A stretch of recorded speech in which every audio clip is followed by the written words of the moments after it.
네타냐후가 패닉에 빠졌다고 합니다. 지금 이스라엘 같은 경우는 엄청난 위기에 엄청난 위기, 정치적인 위기도 있지만 이거는 뭐 군사적으로도 위기라서 지금 이스라엘 같은 경우는 완벽한 국가 위기 상태입니다. 얘네들은 지금 뭐라도 선택을 해야 되는데 쉽지가 않아 보여요. 네타냐후, 우리는 왜 빼? 이 막 설득을 들어가는 거지. 안 된다. 야, 이거 여기서 끝나면 안 된다. 미국과 이란의 종전 합의 후속 고위급 회담에서 레바논 충돌 방지책이라는 합의가 도출되자 네타냐후가 한때 패닉 상태에 빠졌다는 언론 보도가 나왔다. 네타냐후가 충격받았어. 허 끝난 거지. 네타냐후는 레바논에 주둔 중인 자국군 행동에 제약이 생기거나 관리체계에서 자국이 배제될 걸 우려했다. 이거 후퇴해야 돼요. 예, 후퇴해야 돼. 그러니까 지금 미국의 입장에서는 이스라엘이 제일 지금 방해물인 거지. 더 이상 이스라엘의 입김에 넘어가면 안 된다. 한계에 도달한 거고, 이 네타냐후 입장에서는 어떻게든 뭔가 자기도 성과를 내야 되니까 이 레바논을, 그러니까 자기네들이 북진을 했잖아요. 그 북진에 있는 자기네들이 침략한 레바논 땅을 갖다가 지들 땅이라고 하고 거기까지는 인정받고 끝내겠다 이건데, 미국이나 이란이 그딴 거 없어. 막 뒤로 가. 지금 이 얘기를 하는 거야. 그러니까 만약에 이게 후퇴를 하면 네타냐후는 아무것도 한 게 없이 그냥 자국 무기만 쓰고 자국 국민들 죽여놓고 그냥 뭐 이란한테 돈 바치고 뭐라 해야 돼. 이란의 군사력도 보장이 되고 뭐 한 게 아무것도 없잖아. 완전히 망한 거야, 망한 거. 근데 이건 네타냐후뿐만 아니라 이스라엘 자체 국민들 자체가 이란에 대한 증오심이 큰데, 그리고 자기네들을 공격하는 이런 헤즈볼라 무장 세력에 대한 반감이 큰데 오히려 미국이 그런 세력에게 힘을 더 줘버리니까 이 이스라엘 내에 이제 반미 감정들이 터져 나올 가능성이 있죠. 오히려 이스라엘에서 이 미국이 우리를 배신했다. 어떡하냐 막 이러고 막 어떤 굉장히 뭐랄까 극우적인 뭐 표현하자면 극우적인 애들이 나타나가지고 반미 극우적인 애들이 나올 수가 있죠. 반미 극우. 그렇지. 자기네 민족주의적 그 유대 중심주의에서 폭주할 수가 있어요. 지금 이게 지금 암시하는 게 심상치가 않은 거죠. 지금 헤즈볼라 위협 때문에 레바논에 주둔을 해야 된다라고 우겨왔던 네타냐후는 어떻게든 이스라엘의 이익을 지키기 위해 외교 총력전에 들어갔다. 저게 저게 지금 미국으로서 이스라엘의 입장을 배려해주고 고려해줄 입장이 아니죠. 미국이 먼저 마탱이가 가게 생겼기 때문에 결국에는 이란이 너무 막강했고 이란이 갖고 있는 카드가 너무 셌다. 이게 입증이 된 거죠. 아무리 뭐 이스라엘이 지들이 미국한테 백업을 받아서 공격을 했다지만 이란도 혼자가 아니었던 거죠. 뒤에 중국과 러시아가 백업이 됐었고 또 이란이라는 나라가 갖고 있는 애초에 방어력이 셌던 거고 미국의 폭격 그런 수준으로는 절대 안 막았다. 이런 것도 잘 보여주었고 여기에 앞바다까지 막고 기뢰 설치에 사실은 이런 해상전에 강한 이런 경험치까지 미국이 감히 이란과 해상전을 벌일 그런 시도조차 못할 정도로 사실 압도적인 그런 상황이었던 거죠. 왜냐하면 그 앞바다가 너무 좁기 때문에 거기서는 못 싸워. 무조건 미국이 불리하다는 거야. 미국이 좀 이제 배들도 좀 작게 만들고 이런 마이크로한 전쟁을 대비했다면 모르겠는데 막 큼직하게 만드는 데만 집중했죠. 그 문제 다 중국이나 러시아를 대항하기 위해서 전쟁을 준비했다가 이런 마이크로전을 해야 되는 입장에서 미국이 아무래도 좀 공백이 심했다. 이 구멍이 많이 뚫려 있는 군사력이었다. 그러니까 이란과도 같은 이런 지형지물이 좀 유리한 쪽에서는 미국이 할 수 있는 군사작전이 선택권이 없었다는 거죠. 그냥 폭격만인데 폭격해라 이러고 그냥 뭐 이란 입장에서는 그걸 겁내질 않으니까 미국이 졌어요. 미국이 완패를 하고 이런 완패의 또 그 배경에는 이번 전쟁에 대한 철저한 준비나 어떤 전략적인 카드가 다양하지 못한 상태에서 단지 이제 뭐 앱스타인 논란이라든지 또는 관세에 대한 그 법원 판결 이런 걸 피하기 위해서 그냥 잠시 이벤트적으로 했다가 좀 준비 없는 전쟁에서 이란과 같은 나라를 너무 무시했다 이렇게 볼 수가 있겠지. 그래서 이거를 트럼프가 고민해서 해결할 방법이 없는가? 결국에는 굽히는 거 말고는 없죠. 그래서 같이 이제 돈 바치고 뭐 바치고 하면서 가야 되는데 지금 이란의 조건들을 보면은 자기네들이 핵은 어느 정도 니들이 뭐 원하는 대로 맞춰줄 수는 있지만 탄도미사일은 안 된다. 그 다음에 이 앞바다에 대해서는 우리가 수주를 정도는 떼갈 수가 있다. 그 다음에는 더 이상 미군 너희들이 우리나라 그러니까 이란에 대해서 정치에 개입하지 마라. 그러니까 여기서 폭도가 일어나든 뭐 민주화 운동이 일어나든 얘네들은 우리가 다 죽여버릴 테니까 네가 간섭하지 마 이거거든. 그러니까 더 이상의 내정 간섭도 불가능하고 그 주변에 있는 미군도 다 철수시키고 거기다가 이스라엘 보고 공격하지 마까지 얻어내면은 이란이 완전히 완벽한 승리 아니야? 그럼 뭐 어디서 대체 중국 견제를 한다는 거야? 이스라엘 견제도 안 되는데, 아니 이란 견제가 안 되는데. 그러니까 완벽하게 지금 미국이 이란의 요구를 들어주기 위해서는 이스라엘을 눌러야 되는 상황이 왔죠. 근데 이번에 이제 이스라엘을 이렇게 누르게 되면 이 중동의 정세가 안정적일 수가 없어요.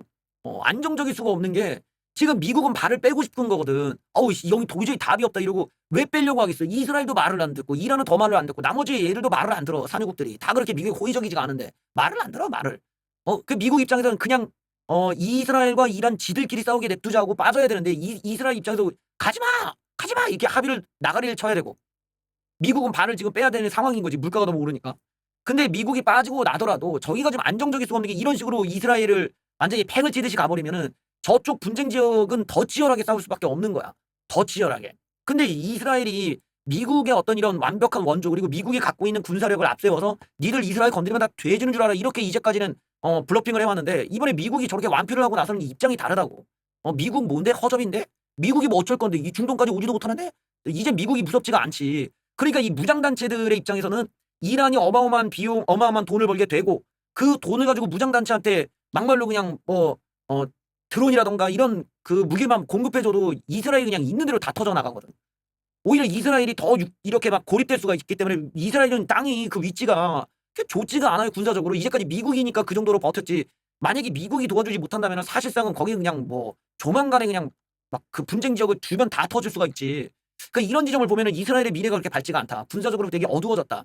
근데 미국 입장에서는 거기를 포기하겠다라는 게 이게 어떻게 보면 트럼프가 사실은 자신의 어떤 주요 지지층이었던 이런 시온주의파들, 이스라엘의 그 특정 종교적인 그 목적을 가지고 뭐 이런 음모론에 빠져 있는 이런 식의 이제 개신교 신자들의 니즈를 완전히 좀 누르고 지금 급하다. 그게 중요한 게 아니다. 이제 이렇게 가기로 이제 컨셉 바꾼 거죠. 그래서 이스라엘 입장에서는 너무 많은 걸 이제 잃은 거고 미래를 잃은 거지 미래를. 그리고 안보를 잃었죠. 안보를. 이런 상황이 됐다라는 점. 반면에 이제 이란 같은 경우는 굳이 자기 손을 더럽히지 않고도 무장 세력들을 통해서 이스라엘을 조금씩 압박해 갈 수 있는 특히 정치적으로도 압박이 가능할 거예요. 왜냐면 거의 이제 중동의 어떤 정세 자체가 이란한테 완전히 기우는 이런 그림으로 좀 간다. 여기서 이런 재건 사업에서 또 중국 애들이 들어와서 거기 또 이렇게 어느 정도 근대화가 이루어지거나 이래버리면 이거는 못 말려요. 이거는 뭐 안 돼. 안 돼. 그래서 아마 사우디도 애초에 미국과 중국 사이에서 양발을 걸치고 있었기 때문에 더더욱 이제 친중화될 가능성이 있고 이 중동 정세가 그런 부분에서는 좀 미국의 패권이 약화되는데 이번에 큰 영향을 미쳤겠다. 그리고 트럼프의 저 합의가 그런 면에서 상당히 지금 중동 정세 균형을 좀 붕괴시켰다. 이스라엘이 그만큼 어렵다. 그래서 지금 이스라엘이 이런 합의 내용에서 완전히 빠져 있다라는 게 지금 문제라는 거예요. 이스라엘을 쏙 뺐어. 패싱당한 네타냐후는 폭발. 레바논 내 이란 영향력 정당화할 수 있다는 우려가 나면서 이스라엘 정부가 대책 마련에 고심하는데 여기에 대해서 이스라엘 난리가 납니다. 지금 새로운 충돌 방지 기구를 구축하기로 합의했다. 미국과 이란이. 한마디로 이제 이스라엘의 무장 공격 이런 걸 다 막고 하지마. 근데 이러면 이스라엘은 미쳐버리는 거지. 이스라엘 땅이 있으면은 위아래로 이제 고립돼 있고 여기 뭐 어떤 그 뭡니까 가자 지구에서도 맨날 싸움 나고 그리고 팔레스타인 받아주라 말하면 이 여론이 안 좋으니까 이것도 다 미국이 막아줬는데 지금 미국이 이스라엘 통수를 쳤다 이렇게 봐야겠죠. 정작 레바논 무장정파 헤즈볼라에 대한 폭격을 이어가고 있는 이스라엘이 배제된 채 미국, 이란, 레바논 등만 참여하는 것으로 알려졌다. 요러니까 이스라엘의 입장에서 곤란한 거죠. 그러니 결과 이전보다 이스라엘의 입지가 더 축소된 상황이다. 과거 협정 때는 이스라엘은 헤즈볼라의 모든 위협에 대응할 작전권을 보장받았고 감시기구에도 참여했으나 이번에는 민박한 위협만으로 제한되고 기구 참여국에서도 제외됐다. 그러니까 이스라엘의 힘이 완전히 박살이 난 거죠. 반면 이란이 새로 이름을 올렸다. 그러니까 이란의 입지가 얼마나 높았는지 보여주는 거 아니야. 이것이 이란이 이제 승전을 했다는 걸 알려주는 상징적인 사건이라고 할 수 있죠. 이스라엘이 빠지고 이란이 들어갔다. 헤즈볼라의 철수와 무장 해제가 명시됐던 것과 달리 이번에는 양측의 충돌을 방지하는 데만 초점이 맞춰졌다. 그래요. 이런 면에서는 지금 이스라엘이 어떤 헤즈볼라의 공격을 맞아도 반대로 자기네들이 공격하기에는 양쪽 다 문제가 있다. 이런 식으로 평가될 가능성이 높다라는 거지. 네타냐후 입장에서는 핵 협상보다 더 심각한 사안으로 받아들이고 있다. 인맥을 동원해서 트럼프 행정적 인맥까지 가동해 맞고 설득에 나서고 있는데 트럼프가 이란이 헤즈볼라를 제어하지 않으면 이란을 다시 한번 거세게 공격할 거다. 근데 이런 것도 무슨 의미가 없지. 뭐 미국이 공격하는 걸 무서워 안 하니까. 네타냐후 이 별명이 이제 비비죠. 네타냐후는 이 문제 히스테리적인 반응을 보인다. 백악관 소식통이 전했다.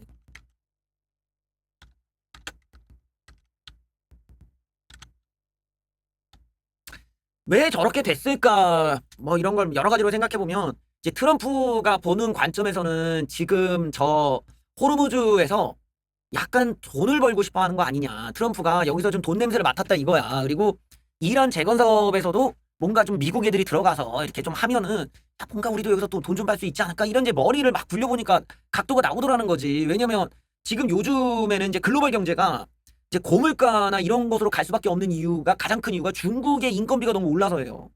이러니까 이 중국이 인건비가 올라감으로 인해서 전체적인 소비자가가 다 올라가. 이런 흐름을 못 막는 거야. 이제 값싼 노동력의 국가에서부터 우리가 받아서 부품 조립해서 이제 뭐 그 조립을 하는 이런 구조였다면 그 시작점이 중국이었는데 중국도 이제는 인건비가 싸지가 않아. 그런데 이란 이거 나쁘지 않은데 이런 생각을 할 수가 있는 거지 트럼프 입장에선. 야 여기서 뭔가 제조업 공장을 만들어가지고 애들 좀 돌려보면은 나쁘지 않을 수도 있겠는데. 그래서 뭐 미국 기업은 좀 면세 혜택 뭐 해갖고 이렇게 이란과 하면은 왜냐면 이스라엘은 먹을 게 없어. 이스라엘은 그런 게 아닌데 미국이 계속 뭐 빼꼼만 해줬지 그런 게 없는데 또 이스라엘은 알아서 또 미국한테 로비를 하니까 얘네는 그렇게 뭐 현금을 우리한테 주고 뭐 우리 뭐 채권 사주니까 그런다지만 이란 같은 경우는 다시 역설적으로 보면 기회의 땅이 될 수 있는 거잖아. 완전 황무지인데 얘네들의 입장에서는 아주 값싼 노동력에 아주 여기는 뭐에 화폐 가치도 완전 박살이 났고 달러 들고 갔다 그냥 다 떼부자가 될 판이니까 미국이 볼 때는 이거 좀 잘만 이용하면 뭔가 맛있는 게 나올 수도 있겠다. 그러니까 한마디로 여기서 일자리가 창출돼 가지고 여기서 어떤 자기가 업적을 만들 수 있는 거 아니냐. 1차적으로 이제 그런 생각을 할 수가 있고요. 2차적으로 이제 호르무즈 해협에서 미국이 지금 계획하고 있는 게 자기네들이 뭐라고 해야 돼? 호의를 해준다 이거야. 거기서 이 호르무즈 해협을 무료로 개방했다지만 거기에 기뢰가 다 제거된 게 아니기 때문에 안전 노선이 따로 있다 이거예요. 안전 노선이 이 이란 쪽을 거치는 거랑 그 밑에 있는 오만 쪽을 거치는 방식인데 오만 쪽이 미국이 만들어 놓은 안전 항로고 이란 쪽을 향하는 안전 항로 이 두 가지 항로가 있다 이거예요. 이란 쪽 항구 쪽을 거칠 거면 이란한테 수수료 내라 이거야. 그런데 오만 쪽을 향할 거면 미국의 호의를 받으니까 미국한테 수수료 내라 이거야. 지금 미국의 의도하는 게 지금 여기 있다는 거지. 그래서 그쪽은 어느 쪽의 항구를 이용하냐에 따라 수수료를 미국한테 내냐 이란에 이렇게 나눌 수가 있다 보니까 지금 트럼프 입장에서 그쪽을 욕심내는 거 아니냐 이거야.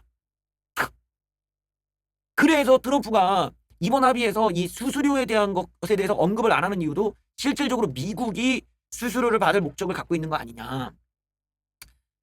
이게 그냥 그렇게 넘어갈 문제가 아니라 실제로 미국 입장에서는 계속 그걸 홍보 마케팅으로 쓰고 있단 말이에요. 그러니까 자기네들의 호의를 받아서 배들이 통과를 했다라는 걸 말한다는 게 이게 왜 그러겠어? 미국의 서비스를 받으면 안전하게 통과한다는 걸 지금 홍보하고 있고 그거는 나중에 서비스비를 받겠다라는 의도 아니냐 이렇게 볼 수도 있겠죠. 저기가 그냥 무상으로 공개된다면 그냥 막 지나가면 되는데 못 지나가는 거든. 이 기뢰가 중간에 깔려있다 이거야. 근데 미국이 기뢰가 없는 길을 우리가 찾았으니까 여기로 오세요. 요걸 노리는 거 아니냐. 그러기 위해서는 이스라엘을 좀 눌러놔야 되고 이스라엘 좀 누리고 미국은 여기서 좀 최대한 돈을 벌자. 이걸 머리를 굴리는 거 아닐까. 이러니까 좀 이스라엘을 좀 최대한 배제시키고 이란의 입맛에 맞게끔 가고 오히려 이란과 경제적인 부분에서의 지금 연합체가 만들어지니까 이스라엘이 지금 위기를 느끼는 거죠. 사실 이런 지점들은 트럼프니까 가능한 거야. 트럼프가 원래 이렇게 왔다리 갔다리 한다고 일관성이 없어요. 일관성이 사람이. 그러니 언제 이렇게 극단적으로 바뀔지를 모르는데 무슨 뭐 얘가 생각이 있어가지고 뭘 하고 중국을 견제하고 애초에 관세 때부터도 중국을 견제를 못했는데 뭔 이란을 때려 견제합니까? 그러니까 하는 짓거리가 다 이런 식의 완전히 양아치 같은 거야 지금. 이런 면들은 좀 트럼프가 아마 중간 선거를 앞두고 자기 딴에는 좀 자기 업적을 얘기할 때 최대한 호르무즈 해협에서 미국이 이렇게 돈을 벌었다라는 뭐가 나와야 되는데 그게 선택할 수 있는 게 몇 개 없을 거다. 근데 아마 재건 사업에서 미국이 일자리 창출이 될 것이고 호르무즈 해협에서 뭔가 우리가 돈을 어떻게 벌 것이다라는 어떤 사업 구상이 깔려 있기 때문에 이렇게 진행하는 것이 아닐까 이제 그렇게 유추해 볼 수 있겠죠.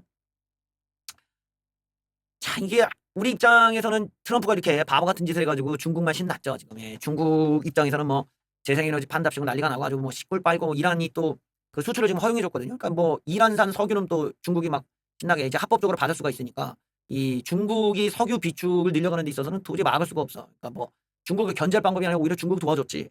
우리 입장에서 굉장히 짜증이 나는데 여기서 중국을 또 도와주는 나라가 있다고 합니다. 바로 한국이죠. 한국에서 드론 사업을 이제 드론을 이제 군사적으로 이용하기 위해서 나름대로 경쟁을 좀 했어. 중국 업체 거를 택했다고 합니다. 정말 황당한 뉴스죠. 국산 대신 중국산을 택한 이게 지금 우리나라 이게 잘 굴러간다 진짜. 군용 드론 산업 발전을 목표로 개최 중인 대회에서 국산 규정을 어기고 중국산으로 출정하는 업체가 본선에 올랐다. 특혜를 줬다는 의혹이 확산되고 있다. 잘 굴러간다. 국방부 5개의 정부 기관이 공동 주최한 대한민국 드론 공방전 운영 측은 실격 처리해야 되는 참가 기업들을 본선에 진출시키는 황당한 상황이 벌어졌다. 예, 이게 국산 드론 업체들을 이렇게 끌어올리겠다 해갖고 이런 이벤트를 했는데 중국산을 올려주고 짬짬이 논란까지 일어났다. 그러면 그렇죠. 니들이 그러면 그렇지. 뭐 니들이 중국이 없으면 어떻게 사냐 이거.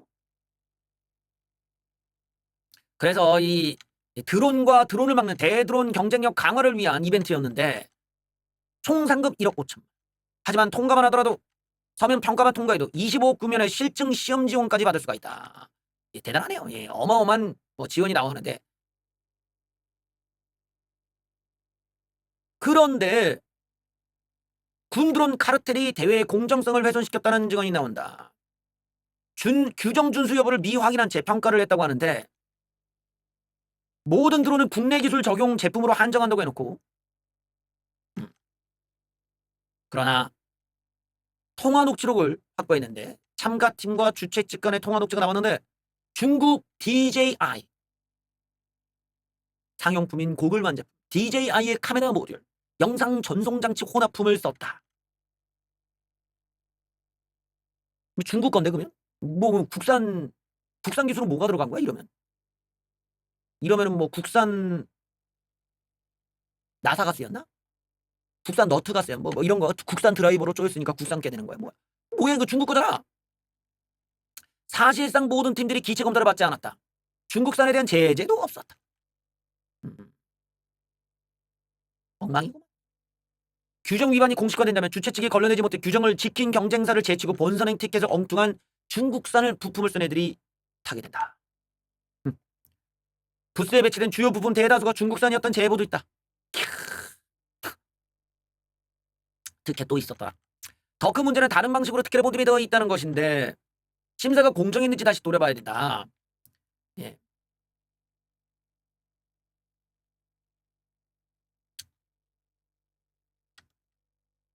제가 이 미국 군사력을 얘기할 때 미국 군사력이 많이 약화됐다. 무슨 뭐 미국이 만만 먹으면 뭐 어디를 다 먹네. 그건 북한과도 같이 이제 좀 허접한 애들이면은 지도부를 날리면 모르지. 뭐 밑에 있는 애들이 와 뭐 이러고 이제 망할 수가 있는데 이렇게 이제 오랫동안 전쟁도 해보고 이런 애들은 그렇게 쉽게 꺾이지가 않는다. 근데 특히나 지금 미국이 군사력이 세지가 않은 이유가 있다. 왜 그러냐? 이런 식으로 군 비리가 좀 많다. 아무래도 말도 안 되는 기술을 된다고 개뻥을 치고 뻥 스펙으로 이제 돈 빨아먹고 물건은 대충 만들고 그래서 막상 그걸 가지고 훈련을 하면 결과가 안 나오고 이런 사례가 많았다. 미국이. 그래서 항공모함이든 뭐든 다 족밥들이었고 제대로 굴러가는 것도 없더라. 이게 지금 미국이 좀 심각한 지금 군사 구멍이 난 이유다. 이 군비리라는 게 항상 이게 문제라는 거야. 이 감시, 그러니까 뭐라고 하지? 보안이라는 문제 때문에 국가 보안 대상이다 보니까 다들 깜깜이로 진행이 되고 그걸 이용을 하니까 이 내부에 있는 놈들끼리 서로 그냥 좋은 게 좋은 거지 이러고 뭐 뇌물 쳐받아 먹으면서 그냥 대충 통과하니까 개판이 되는 거야. 그리고 이것이 문제였다는 거 한참 뒤에서는 알죠. 다 돈 들어가고 생산 다 하고서는 자 이제 공급됩니다. 공급되면 이거 뭡니까? 총알 뚫리는 이제 헬멧이 오는 거고 예, 방탄조끼가 총알이 다 뚫려. 뭐 총알이 뭐야 그냥 그냥 다 뚫려. 아무것도 뭐 병사들을 보호할 수 있는 것도 없어. 이런 것처럼 군비리가 막 만연해요. 이쪽 세계가. 그래서 뭔가 투명하게 들어가자니 안보가 문제고 불투명하게 가자니 비리가 문제인 게 항상 이 군의 고질적 문제인데 미국도 지금 그게 심하게 이제 누적이 된 거죠. 우리나라에서도 저런 일들이 비일비재합니다. 비일비재해요. 그래서 우리가 뭐 이제 군에 대해서 군 처우 개선도 필요한데 확실히 우리가 이 미국을 반면교사해서 아무리 선진국이라도 이렇게 골마 있는 문제들에 대해서 하나하나 다 이렇게 섬세하게 짚어 넘어가질 않는다면 결국에는 이게 다 우리 다수의 손해로 오게 되는 거야. 우리가 지금 부패한 조직들이 많단 말이죠. 선관위도 그렇고 지금 저런 국방부 관련해서도 그렇고 이제까지 좀 깜깜이로 이루어졌던 것들 이런 것들을 다 이제 투명하게 비춰서 하나하나 다 털어야 된다. 그래야 좀 미래에는 조금이나마 이렇게 좀 약화되는 우리들의 어떤 군사 또는 국가의 약화되는 어떤 부분에 대해서 조금이라도 보완이 되는데 너무 이제 눈앞에 있는 증오나 감정에만 휘둘리다 보면 저런 것들이 다 뒤로 이제 밀리는 거죠. 실질적으로 저럴 때 누군가를 꿀 빨고 있다는 거 부당하게 좀 지켜봐야 될 것 같습니다. 이재명 정부의 자영업자들은 어떻게 느낄까요? 예, 경영 상황 더 나빠졌어.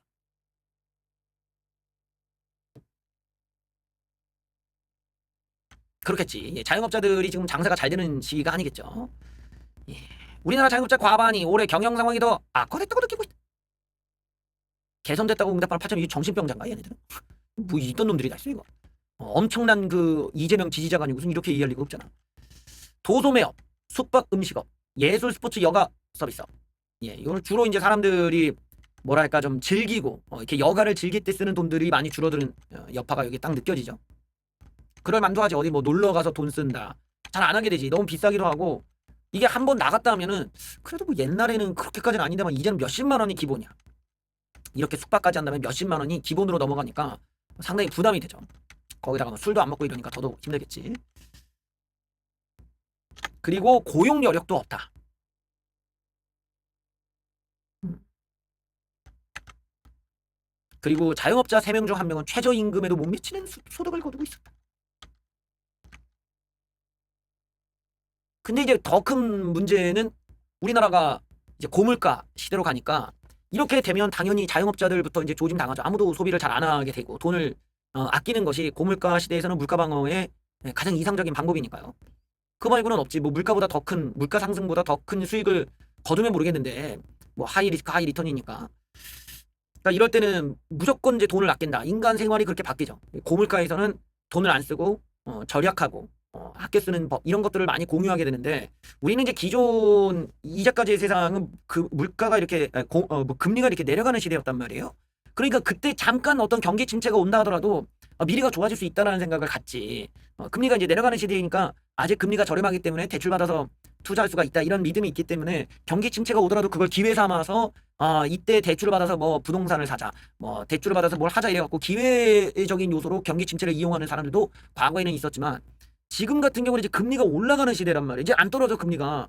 이제 금리가 전 세계적으로 이렇게 올라가는 시대가 되면은 이럴 때 만약에 내가 대출을 받아갖고 주식 대출을 받아갖고 뭐 좆되는 수가 있거든. 왜냐면 금리가 인상되니까요. 금리가 인상되기 때문에 그로 인한 부담이 너무 커져. 그리고 이로 인한 어떤 금융적 변수가 너무 많죠. 그러니까 금리가 인하될 때는 상환을 못해서 망하는 사례는 적잖아요. 상환을 못해서 누군가 망했다라는 사례는 나오기가 어렵지. 계속 금리가 떨어지는데. 근데 금리가 올라가게 됐을 때는 그 금리가 올라감에 의해서 어느 업체, 어느 개인은 파산할 수가 있는 거야. 이 지금 JTBC도 비슷한 거겠지만 상환을 할 때 이게 부담이 되는 거 이자 비용이 너무 부담되는데 좆됐는데 살려줘.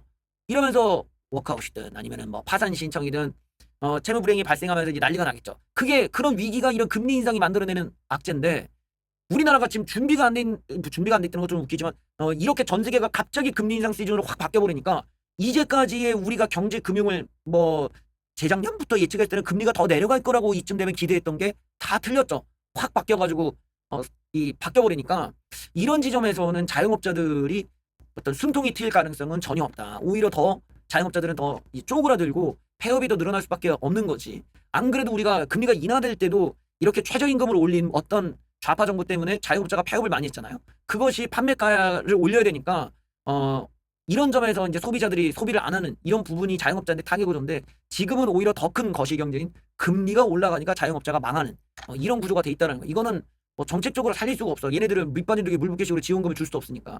그러니까 이런 걸 감안해서 봤을 때는 애초에 우리나라 돈의 가치가 이렇게까지 떨어지지 않도록 화폐 가치를 좀 올려놓을 필요가 있었는데 더 무서운 건 이미 화폐 가치가 박살이 난 상태에서 이제 금리를 올린다라는 거야. 그러니까 앞으로 금리가 올라가면 올라갈수록 다른 나라도 올릴 텐데 이런 우리나라 화폐 가치는 더 떨어지는 거 아니겠어요? 우리나라가 여기서 선택을 해야 되는 거지. 우리의 화폐 가치를 올리겠다면은 원화를 더 살만한 요인을 만들기 위해서는 결국 금리를 급하게 올려야 되는 거죠. 급하게 올려서 이자 더 줄 테니까 원화 사라 이렇게 만들든지 그러면 뭐 상환을 못해서 작살나는 몇 개 기업은 있더라도 야 안 돼. 화폐 가치를 더 떨어뜨리면 더 물가가 더 올라가니까 또 금리가 이런 고통을 겪기 때문에 어떻게 할 거냐 이제 선택을 해야 되는 거죠. 과거에 이제 이런 문제가 있을 때 미국은 급하게 금리를 올렸죠.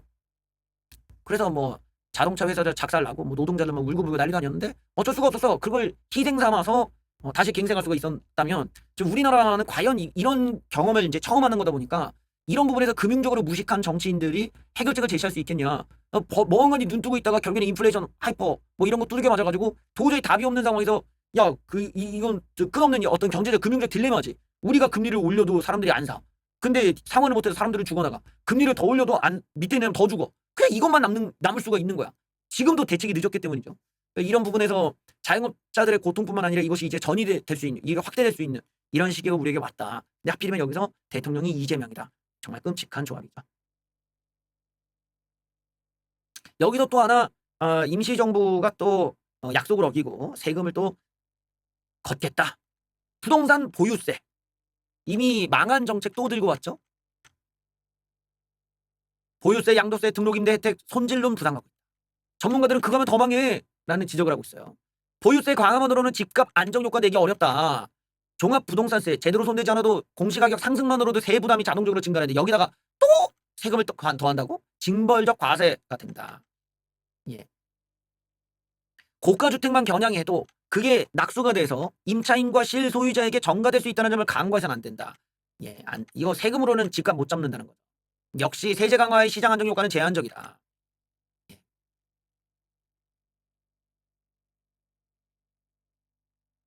또한 보유세 등 세제 개편으로 집값을 잡겠다는 시도가 오히려 주거지에 대한 계층 고착화로 이어질 수도 있다. 특정 지역에 거주하는 의미가 주택가격을 지불하는데 매년 보유세를 내면서 생활 수준도 유지할 수 있다는 것으로 설정되면 부동산은 그냥 일종의 계급을 보여주는 상징물이 되는 거지. 그런 사람만 모일 테니까 더더욱. 또한 등록 임대사업자 세제 혜택도 쟁점으로 올랐다. 임대기간 종료 후에 다주택 양도세 중과 제외 혜택이 계속돼 매물잠김이 심화되고 있다. 세금 감면 종료 후 일정 기간의 혜택으로 충분하다는 현장의 목소리 설득력이 있다. 뭐 이거 없애고 세금 더 걷고 그렇게 해서 얼마나 잡힐지 기대가 됩니다. 하여튼 뭐 이 좌파 애들이 하고자 하는 것들이 뭐 하나 제대로 될 게 없어 지금. 왜냐하면 애초에 전세를 없애겠다고 하는 이 발상에서부터 모든 게 틀려먹었기 때문에 뭘 하든지 간에 성공할 수가 없는 정책이야.